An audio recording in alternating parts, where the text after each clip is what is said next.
एक समयको कुरा हो, एउटा जङ्गलमा एउटा ठुलो हात्ती बस्थ्यो।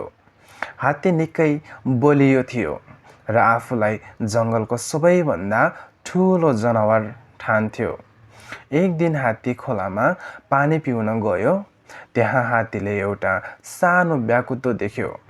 हात्तीले ब्याकुतोलाई हेपेर भन्यो, तिमी कति सानो छौ, म त तिमीलाई सजिलै कुल्चिदिन सक्छु।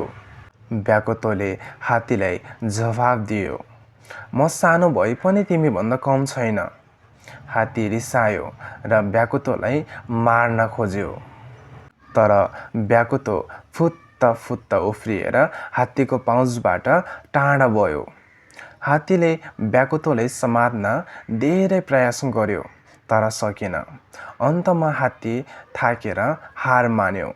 ब्याकुतोले हात्तीलाई भन्यो, तिमी ठुलो भए पनि तिमीमा घमण्डी छ।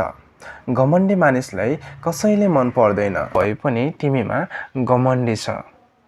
घमण्डी मानिसलाई कसैले पनि मन पर्दैन। हात्तीले आफ्नो गल्ती महसुस गर्यो र ब्याकुतोसँग